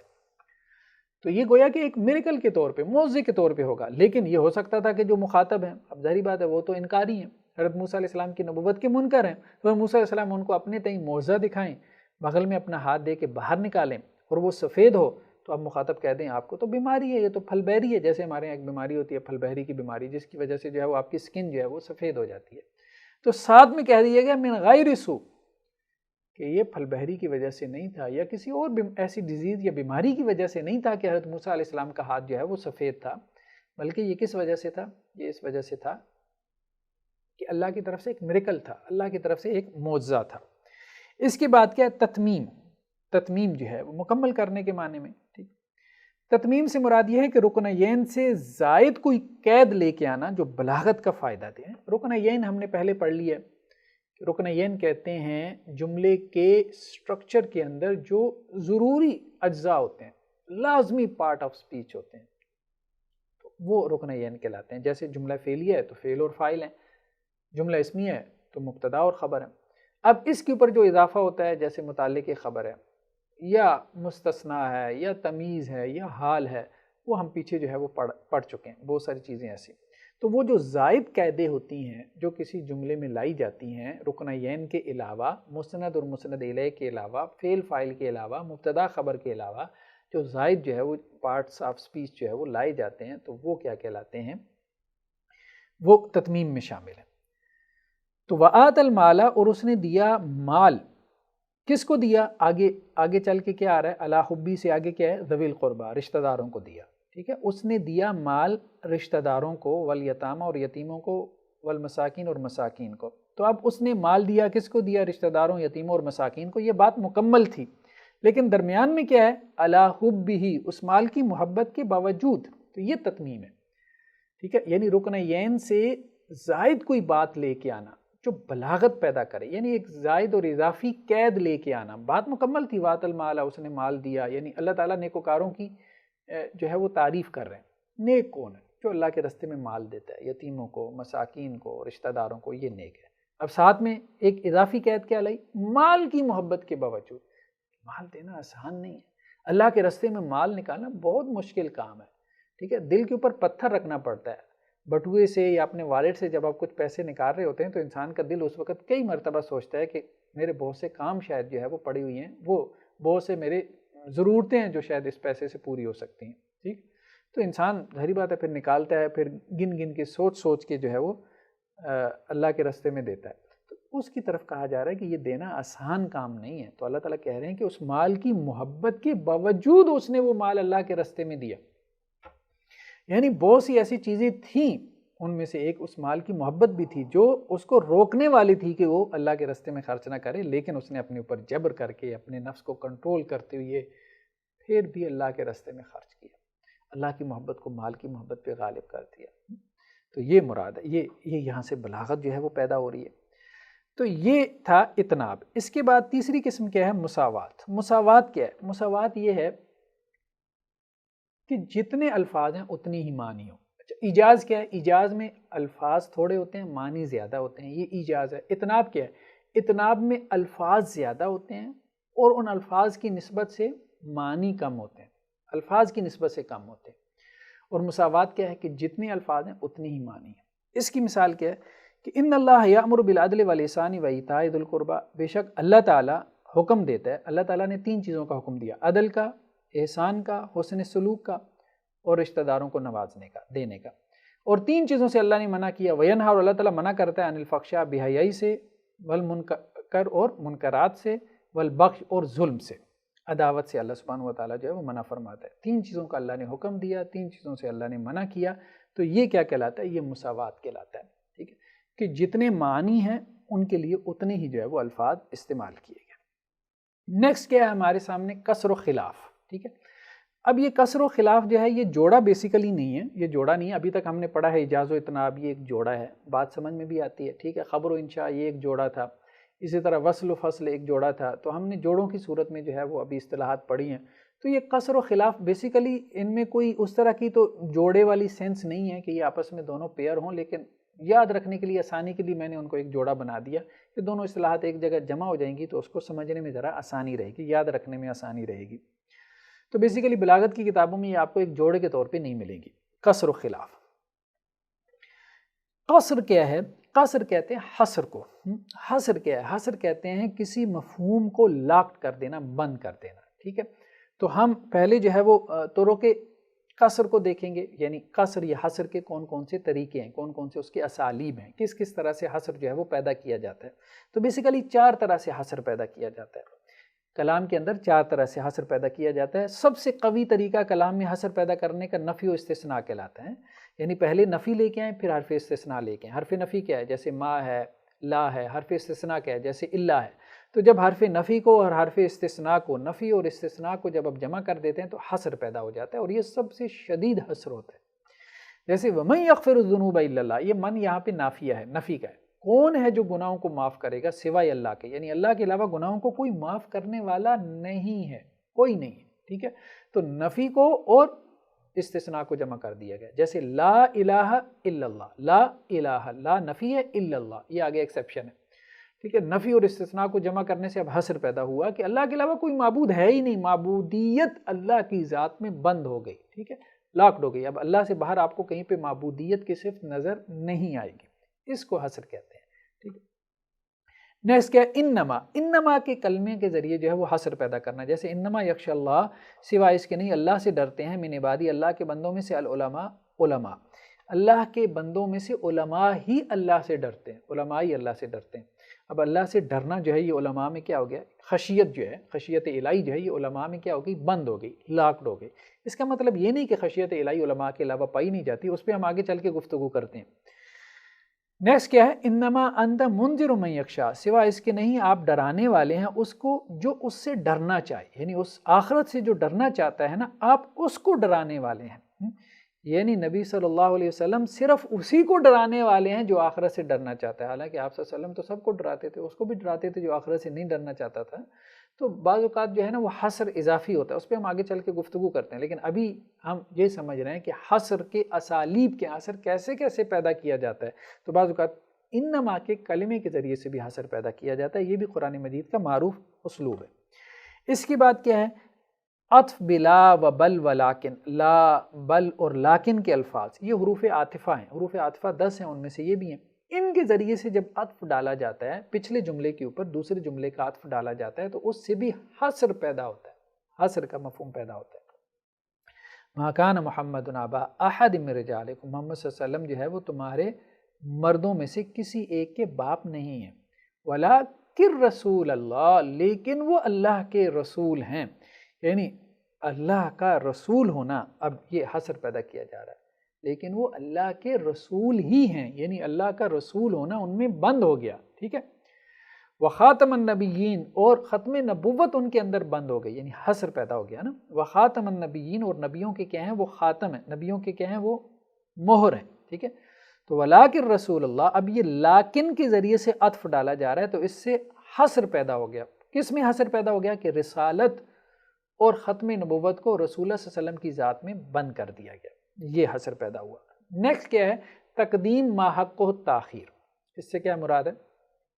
ایک چیز کو جملے میں جو ہے وہ بعد میں آنا چاہیے تھا، ما حق و تاخیر، جس کا حق تھا کہ وہ تاخیر سے آتی، بعد میں آتی ہے ایک چیز، جیسے گرامیٹیکل جو اصول ہیں، قواعد و ضوابط ہیں، ان کے مطابق جو ہے وہ مفعول بعد میں آتا ہے، لیکن آپ مفعول کو کیا کریں؟ فعل سے پہلے لے آئیں۔ جملہ فعلیہ میں کیا ہے؟ پہلے فعل ہوتا ہے، پھر فاعل ہوتا ہے، پھر مفعول ہوتا ہے، ٹھیک ہے، ورب ہے، پھر سبجیکٹ ہے، پھر اس کے بعد آبجیکٹ ہے، ترتیب یہ ہے۔ گرامر کے اصول یہی کہتے ہیں کہ مفعول بعد میں آتا ہے، لیکن مفعول کو آپ پہلے لے آئیں، تو یہ کیا ہے؟ تقدیم ما حق التاخیر، جس کا حق یہ تھا کہ اس کو بعد میں آنا چاہیے تھا، تقدیم اس کو پہلے لے آنا، ٹھیک ہے، یہ تقدیم ما حق التاخیر ہے، ٹھیک۔ اس کی مثال کیا ہے؟ ایاک نعبد، یہ ایاک نعبد اصل میں کیا ہے؟ اصل میں تھا نعبدو کا، نعبدو ہم عبادت کرتے ہیں، کا آپ کی، یہ کا کیا تھا؟ یہ مفعول تھا، اس کو پہلے لایا گیا، جب پہلے لایا گیا کا کو تو اس کے ساتھ ایا کا بھی اضافہ کر دیا گیا۔ کیوں اضافہ کر دیا گیا؟ کہ اگر صرف کا ہوتا تو پھر ایک مشابہت یہ بھی پیدا ہو جاتی کہ ایک کاف جو ہے وہ حرف جہر بھی ہے، تو یہ حرف جہر نہیں ہے، یہ ضمیر ہے، یہ اسم ہے، یہ حرف نہیں ہے، یہ اسم ہے، یہ ضمیر ہے، یہ پروناؤن ہے۔ تو ایاک نعبد، آپ ہی کی ہم عبادت کرتے ہیں، و ایاک نستعین، اور آپ ہی سے ہم مدد طلب کرتے ہیں۔ یہ جو ہی کا مفہوم ہے یہ کیسے پیدا ہوا ہے؟ یہ مفعول کو پہلے لانے سے، ٹھیک ہے، مفعول کو پہلے لے کے آنے سے یہ ہی کا مفہوم پیدا ہوا ہے۔ تو یہ ہے تقدیم ما حق التاخیر۔ تو یہ تو تھے قصر کے یعنی حصر کے اسالیب۔ اس کے اسالیب میں سے 4 معروف اسالیب ہیں، یعنی 4 طریقوں سے گفتگو کے اندر حصر پیدا کیا جاتا ہے، ایک زور کلام پیدا کیا جاتا ہے۔ نیکسٹ کیا ہے؟ اقسام قصر، اقسام حصر، حصر کی یا قصر کی موٹی موٹی سی اقسام کون سی ہیں؟ تو یہ 2 ہیں۔ بعض اوقات قصر حقیقی ہوتا ہے اور بعض اوقات قصر جو ہے وہ اضافی ہوتا ہے، ٹھیک ہے۔ تو قصر حقیقی کسے کہتے ہیں؟ صفت کو موصوف میں بند کر دینا، یہ قصر حقیقی ہے، اور قصر اضافی کیا ہے؟ موصوف کو صفت میں بند کر دینا، یہ قصر اضافی ہے۔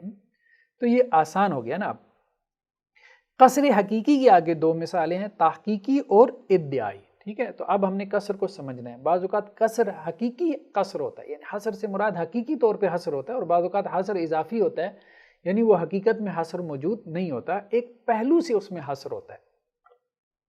جیسے اس کی مثال کیا ہے؟ وَعِندَهُ مَفَاتِحُ الْغَیْبِ، اللہ کے پاس غیب کی کنجیاں ہیں، لا یعلمها، نہیں جانتا ان غیب کی کنجیوں کو، الا ہو، مگر وہی، ٹھیک ہے۔ تو غیب کا جو علم ہے وہ اللہ کے علاوہ کوئی نہیں جانتا، تو علم غیب کو بند کر دیا گیا اللہ کی ذات میں، ٹھیک ہے۔ تو ہم نے یہ بات کہی تھی کہ صفت کو موصوف میں بند کر دینا، علم غیب کو اللہ کی ذات میں بند کر دینا، یہ قصر حقیقی ہے، یعنی علم غیب اللہ کی ذات کے علاوہ کہیں اور نہیں ملے گا آپ کو، ٹھیک ہے، وہ اللہ کی ذات کے ساتھ ہی خاص ہو گیا۔ نیکسٹ کیا ہے؟ انما یخشی اللہ من عبادہ العلماء، سوا اس کی نہیں، اللہ سے ڈرتے ہیں اس کے بندوں میں سے علماء۔ اب یہاں جو خشیت الہی ہے اس کو علماء میں بند کر دیا گیا کہ خشیت الہی جو ہے وہ علماء میں بند ہو گئی۔ اب صفت کا حصر جو ہے وہ موصوف میں کیا گیا، خشیت الہی کی صفت جو ہے وہ علماء میں ثابت کی گئی، اس کو لاک کر دیا گیا۔ لیکن یہاں پہ یہ قصر حقیقی تو ہے لیکن تحقیقی نہیں ہے۔ ہم نے قصر حقیقی کے آگے 2 قسمیں کی ہیں، ایک تحقیقی ہے، تحقیقی کی مثال اوپر گزر چکی، جو واقعتاً ثابت ہے، اور ایک ہے ادعائی ہے۔ ادعائی سے مراد کیا ہے؟ ادعائی سے مراد یہ ہے کہ وہ ثابت تو ہے، یعنی کمال درجے میں ثابت ہے، لیکن اس سے دوسرے کی نفی نہیں ہو رہی۔ تحقیقی میں تو یہ ہے نا کہ وہ صرف اسی کے لیے ثابت ہے، اللہ کے لیے ثابت ہے، جیسے علم غیب اللہ کے لیے ثابت ہے۔ تحقیقی میں جو حصر ہے وہ صرف وہیں پہ ثابت ہوتا ہے۔ ادعائی میں جو حصر ہے نا وہ یہ ہے کہ کمال درجے میں یہاں پہ ثابت ہے لیکن اس کے علاوہ بھی ہو سکتا ہے۔ مثال کے طور پہ یعنی خشیت الہی جو ہے وہ علماء میں ہی پائی جاتی ہے۔ مراد کیا ہے؟ خشیت الہی کمال درجے میں علماء میں پائی جاتی ہے، اس کے علاوہ بھی پائی جا سکتی ہے۔ تو یہ ادعائی ہے، یعنی اس کا ادعا کیا گیا، اس کا دعویٰ کیا گیا، یہ مبالغتاً یہ بات کہی گئی ہے۔ اس کی اگلی مثال بھی آپ دیکھ لیں، قل انما یوحا الی انما الہکم الہ واحد۔ اب یہاں 2 مرتبہ کلمہ حصر استعمال ہوا، یعنی حصر کے اندر آگے حصر ہے، ٹھیک ہے، انما اور پھر آگے انما۔ تو انما یوحا الیہ، سوا اس کی نہیں وحی کی جاتی ہے میری طرف۔ اب وحی کو رسول اللہ صلی اللہ علیہ وسلم کی ذات میں جو ہے وہ بند کر دیا گیا، یعنی صفت کا موصوف کے اندر جو ہے وہ کیا ہے؟ وہ حصر ہے۔ تو یہ کیا ہے؟ یہ حصر حقیقی ہے۔ تو اب وحی جو ہے وہ اللہ کے رسول صلی اللہ علیہ وسلم کے علاوہ بھی جو ہے وہ انبیاء کی طرف نازل ہوتی تھی، اترتی تھی، یہ بات ہمارے علم میں ہے۔ نیکسٹ کیا ہے؟ قصر اضافی۔ قصر اضافی کیا ہے؟ وما محمد الا رسول، اور محمد صلی اللہ علیہ وسلم نہیں ہے مگر اللہ کے رسول۔ تو ہم نے کہا تھا قصر اضافی کیا ہوتا ہے کہ موصوف کو صفت میں بند کیا جاتا ہے، یعنی محمد صلی اللہ علیہ وسلم کو رسالت میں بند کر دیا گیا، یعنی محمد صلی اللہ علیہ وسلم کی شان کیا ہے کہ وہ رسول ہی ہیں، لیکن محمد صلی اللہ علیہ وسلم جو ہے ان کی رسول کے علاوہ بھی آپ صلی اللہ علیہ وسلم کی شانیں ہیں، رسول کے علاوہ بھی جو ہے وہ اللہ کے رسول صلی اللہ علیہ وسلم کی بہت ساری صفات ہمیں مل جاتی ہیں، ٹھیک ہے. تو وما محمد الا رسول، محمد صلی اللہ علیہ وسلم جو ہیں وہ رسول ہی ہیں. تو اب یہ کیا ہے؟ یہ کسر اضافی ہے، یعنی ان کی اصل شان کیا ہے؟ وہ رسالت کی شان ہے. ان کی اصل شناخت کیا ہے؟ کہ وہ اللہ کے رسول ہیں. اس کے علاوہ بھی آپ صلی اللہ علیہ وسلم کی جو ہے وہ بہت سی شناختیں ہیں کہ آپ اللہ کے بندے ہیں، عبدہ و رسول، جیسے ہم کلمہ شہادت میں پڑھتے ہیں اشہد ان لا الہ الا اللہ وحدہ لا شریک لہ واشہد ان محمدن کیا ہیں؟ صلی اللہ علیہ وسلم عبدہ و رسول، وہ عبد بھی ہیں اور رسول بھی ہیں. ٹھیک ہے. تو وما محمد الا رسول، تو محمد صلی اللہ علیہ وسلم نہیں ہے مگر اللہ کے رسول. ٹھیک ہے. تو موصوف کو صفت میں بند کیا گیا، لیکن یہ کسر اضافی ہے. کسر اضافی کا مطلب یہ ہے کہ محمد صلی اللہ علیہ وسلم کی اصل شان تو یہ ہے کہ وہ رسول ہیں، لیکن محمد صلی اللہ علیہ وسلم اس کے علاوہ بھی ہیں. اس کے علاوہ بھی آپ صلی اللہ علیہ وسلم کی شان ہے، آپ صلی اللہ علیہ وسلم کی جو ہے وہ صفات ہیں. تو یہ تھا قصر کا موضوع، یعنی حصر کا موضوع. تو اب ہمارا جو لاسٹ ٹاپک ہے وہ کیا ہے؟ خلاف. خلاف کسے کہتے ہیں؟ خلاف سے یہاں پہ مراد یہ ہے کہ خلاف مقتضا. ہم نے علم معنی کی ڈیفینیشن کیا کی تھی کہ وہ کلام جو اقتضاء حال کے مطابق ہو، یعنی حالات جو تقاضا کر رہے ہیں، یہ جو کلام، جو آپ کی بات ہے، جو آپ کی گفتگو ہے، وہ سچویشن کے مطابق ہو. یہ علم معنی جو ہے اس کا خاصہ ہے، یہ ہم علم معنی میں ڈسکس کرتے ہیں. یہ بلیغ کلام ہے. تو جب آپ سچویشن کے مطابق گفتگو کریں گے، اقتضاء حال کے مطابق، حالات کے تقاضوں کے مطابق گفتگو کریں گے، تو یہ بلیغ کلام ہے. یہی ہم علم معنی میں سیکھتے ہیں. یہی علم معنی ہمیں بتاتا ہے کہ بعض اوقات آپ کو حالات کے خلاف بھی گفتگو کرنی پڑ جاتی ہے، یعنی حالات کا جو تقاضا ہے اس کے خلاف آپ کو بات کرنی پڑ جاتی ہے بعض اوقات. یعنی یہ ایکسیپشن ہے، لیکن یہ ایکسیپشن بھی بلاغت پیدا کر جاتی ہے. تو علم معنی ہمیں یہ بتاتا ہے کہ بعض اوقات سچویشن کے خلاف بات کرنے میں بھی بلاغت پیدا ہو رہی ہوتی ہے. تو وہ کیسے ہو رہی ہوتی ہے؟ یہ ہم نے قرآن میں دیکھنا ہے. ٹھیک ہے. تو خلاف یعنی تقاضائے حال کے خلاف، مقتضائے حال کے خلاف. خلاف سے مراد یہ. تو خلاف کی آگے نیچے آپ دیکھ رہے ہیں 4 قسمیں. تو اس کی کئی قسمیں، ان میں سے 4 ہم ذرا یہاں مثال کے طور پہ بیان کر رہے ہیں. پہلی کیا ہے؟ التفات. التفات سے کیا مراد ہے؟ ایک چیز سے دوسری چیز کی طرف جو ہے وہ ملتفت ہو جانا، متوجہ ہو جانا. جیسے صیغہ غائب سے صیغہ حاضر کی طرف التفات کرنا. یعنی آپ کسی مجمع سے خطاب کر رہے ہیں، صیغہ غائب میں خطاب کر رہے ہیں، اس نے یہ کیا، اس نے یہ کیا، اور اچانک آپ کہتے ہیں کہ آپ نے کیا کیا. تو یہ آپ غائب سے حاضر کی طرف آ جاتے ہیں. اس سے کیا ہوتا ہے؟ سامعین کی توجہ آپ فوراً اپنی طرف کیا کر لیتے ہیں، اس کو ان کی توجہ حاصل کر لیتے ہیں. تو مطلب اس سے بھی کچھ نہ کچھ جو ہے وہ فائدہ ہوتا ہے. تو تقاضائے حال یعنی مقتضائے حال کے مطابق گفتگو کرنا. اب التفات میں مقتضائے حال کے مطابق گفتگو نہیں ہو رہی ہوتی، یعنی آپ سامنے مخاطبین کو خطاب نہیں کر رہے، آپ تھرڈ پرسن جو ہے اس کو آپ خطاب کر رہے ہیں، اور اچانک آپ ان سامنے والوں کو خطاب کرنا شروع کر دیتے ہیں. شروع سے ان کو جو ہے مخاطب کر کے خطاب کرنا شروع نہیں کرتے. تو غائب سے حاضر کی طرف آپ آتے ہیں، لیکن اس سے آپ بلاغت پیدا کرتے ہیں. جیسے قرآن مجید میں اس کی مثال کیا؟ عبس وتولی ان جاءہ الاعمی، اس نے تیوری چڑھائی اور منہ پھیر لیا کہ اس کے پاس آیا ایک اندھا، ایک نابینا. یعنی نابینا جو ہے وہ صحابی. اب یہ صیغہ غائب میں خطاب ہے. عبس بھی غائب کا صیغہ ہے، وتولی کا بھی، اور ان جاءہ الاعمی. لیکن جب آگے ناصحانہ انداز ہمیں نظر آتا ہے رسول اللہ صلی اللہ علیہ وسلم کے لیے، تو وہاں کیا ہے؟ ناصحانہ انداز میں وما یدریک، یہاں خطاب کا انداز ہے. اے نبی صلی اللہ علیہ وسلم آپ کو کیا خبر، لعلہ یزکا، شاید کہ وہ نصیحت حاصل کرتے. ٹھیک ہے. تو پہلی 3 آیات میں آپ دیکھ رہے ہیں کہ تھوڑا سا انداز کیا ہے؟ سخت ہے. ٹھیک ہے. تو وہاں پہ غائب کا صیغہ ہے، یعنی رسول اللہ صلی اللہ علیہ وسلم کو براہ راست جو ہے وہ مخاطب نہیں کیا گیا. اور جہاں نصیحت کا انداز آ گیا، پیار و محبت کا انداز آ گیا، تو وہاں پہ اللہ کے رسول صلی اللہ علیہ وسلم کو جو ہے وہ خطاب کیا گیا. خطاب کے انداز میں جو ہے وہ آپ صلی اللہ علیہ وسلم کو مخاطب کیا گیا، یعنی ایز اے سیکنڈ پرسن. تو یہ ہم دیکھ رہے ہیں کہ کیسے بلاغت پیدا ہو رہی ہے. ٹھیک ہے. غائب سے حاضر کی طرف. نیکسٹ کیا ہے؟ قلب.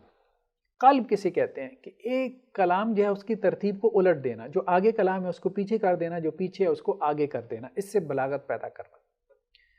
قلب کے بارے میں اختلاف ہے. بعض جو ہے نا اہل بلاغت یا ماہرین لغت اس کو نہیں مانتے. جیسے امام سیبویہ بہت بڑا امام ہے نحو کا، وہ قلب کو نہیں مانتا. وہ کہتا ہے یہ کلام کا عیب ہے، کلام کو آگے پیچھے کرنا یہ ٹھیک نہیں ہے.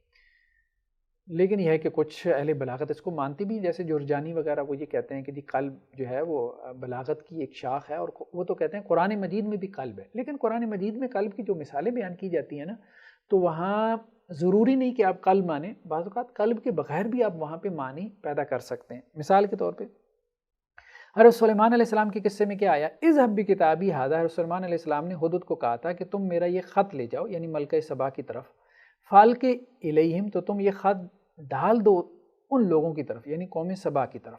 اب وہ ہدہد جو ہے وہ خط لے گیا، ثم تولی عنہم، پھر حضرت سلیمان علیہ السلام نے اسے کیا کہا کہ پھر تم ان سے پھر جاؤ، یعنی قوم کے لوگوں سے پھر کیا کرو، پھر جاؤ۔ اب یہ ثم تولی عنہم کے الفاظ پہ غور کریں، اس میں بعض لوگوں نے کہا کہ قلب ہے، ٹھیک ہے، کیوں قلب ہے؟ وہ اصل میں عبارت کیا بناتے ہیں، وہ یہ کہتے ہیں کہ حضرت سلیمان علیہ السلام نے کہا ہدہد کو، اذهب بکتابی ھذا، تم میرا یہ خط لے جاؤ، فالق الیہم، اور یہ میرا خط اس قوم کی طرف ڈال دو، قوم سبا کی طرف، فانظر، وہ کہتے ہیں آگے یہ کلام ہے، فانظر، پس تم دیکھو، ماذا یرجعون، کہ وہ یعنی قوم سبا والے کیا جواب دیتے ہیں، ثم تولی عنہم، پھر وہ جواب تم حاصل کر لو، تولی عنہم، اور ان سے مڑ جاؤ، یعنی ان سے مڑ کے میری طرف واپس آ جاؤ۔ اب جن لوگوں نے قلب نہیں بنایا انہوں نے کیا مفہوم پیدا کیا، وہ یہ کہتے ہیں یہاں پہ قلب نہیں ہے، قلب کے بغیر بھی آیت جو ہے وہ واضح ہے، آپ خواہ آیت کو آگے پیچھے کیوں کرتے ہیں، ٹھیک ہے۔ وہ یہ کہتے ہیں اذهب بکتابی ھذا، سلیمان علیہ السلام نے کہا ہدہد کو کہ تم میرا یہ خط لے جاؤ، فالق الیہم، اور اس خط کو تم ان کی طرف ڈال دو، قوم سبا کی طرف، ثم تولی عنہم، پھر تم ان سے مڑ جاؤ، یعنی اس قوم کی طرف خط ڈال کے اب تم ان سے تھوڑا ہٹ کے بیٹھ جاؤ، جیسے کسی درخت کی شاخ پہ بیٹھ جاؤ، ٹھیک ہے، یہ مراد ہے۔ پھر جب تمہیں وہ جواب پکڑا دیں، فانظر ماذا یرجعون، تو پھر دیکھو کہ وہ کیا جواب دیتے ہیں، تو پھر وہ جواب تم ان سے لے لو اور اس کے بعد تم پھر واپس آ جانا۔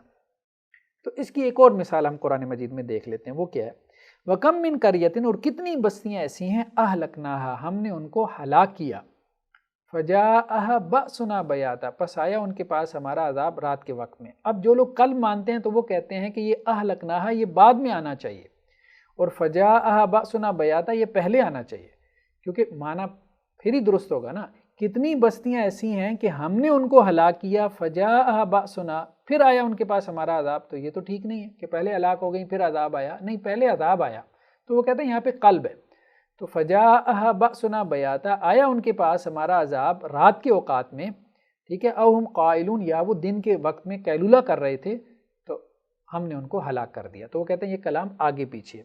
لیکن جن لوگوں نے کہا کہ یہاں پہ قلب نہیں ہے تو انہوں نے بھی معنی پیدا کر لیے۔ انہوں نے کیسے معنی پیدا کیا؟ انہوں نے مجاز سے پیدا کیے۔ مجاز کی قسموں میں ہم نے ایک قسم پڑھی تھی جو بہت اہم ہے کہ بعض اوقات قرآن مجید میں فعل سے مراد کیا ہوتا ہے؟ ارادہ فعل، یعنی فعل سے مراد ارادہ فعل ہوتا ہے۔ اذا قمتم الی الصلاۃ، جب تم نماز کے لیے کھڑے ہو، کیا مراد ہے؟ کہ جب تم نماز کے لیے کھڑا ہونے کا ارادہ کرو تو پھر وضو کرو، فاغسلوا وجوہکم۔ دیکھو نا، جب نماز کے لیے کھڑے ہو گئے صف میں تو اس وقت تو وضو کرنے سے رہے نا، تو یہاں نماز کے لیے کھڑے ہونے سے مراد نماز کے لیے کھڑے ہونے کا ارادہ کرو، ٹھیک ہے، تو یہ مراد ہے۔ تو بعض اوقات فعل سے مراد ارادہ فعل ہوتا ہے۔ تو وہ یہ کہہ رہے ہیں کہ وَكَمْ مِنْ قَرْيَةٍ، کتنی بستیاں ایسی ہیں، أَهْلَكْنَا، اللہ تعالیٰ کہہ رہے ہیں کہ ہم نے ان کو ہلاک کیا، یعنی ہم نے انہیں ہلاک کرنے کا ارادہ کیا، تو یہاں فعل سے مراد ارادہ فعل ہے۔ فَجَاءَ بَأْسُنَا بَيَاتًا، تو پھر ان کے پاس ہمارا عذاب آیا رات کے اوقات میں، او ہم قائلون، یا دن میں جبکہ وہ قیلولہ کر رہے تھے، سو رہے تھے۔ نیکسٹ کیا ہے؟ اسلوب حکیم۔ اسلوب حکیم کیا ہے؟ اسلوب حکیم یہ ہے کہ کوئی سوال پوچھا جائے، اب جو مخاطب ہے آپ کا، جو آپ سے سوال پوچھ رہا ہے، تو آپ اس کو اس کے سوال کا ڈائریکٹ جواب نہ دیں، ٹھیک ہے، بلکہ انڈائریکٹ اس کو جواب دیں، یعنی جو وہ سوال پوچھ رہا ہے تو اب اس سوال کا اگر آپ اس کو جواب دے دیں گے، براہ راست جواب دے دیں گے، تو اس جواب کا اس کو کوئی فائدہ نہیں ہوگا، لیکن اس کے سوال کے پیچھے کچھ مقاصد ہیں، ٹھیک ہے، ان مقاصد کی طرف جو ہے وہ آپ اشارہ کر دیں، کچھ اغراض ہیں، ان اغراض کی طرف جو ہے وہ آپ اشارہ کر دیں۔ مثال کے طور پہ، مثال سے بات واضح طور پہ سامنے آئے گی۔ اسلوب حکیم یعنی حکیم انسان جو ہے اس کا کیا اسلوب ہوتا ہے گفتگو میں۔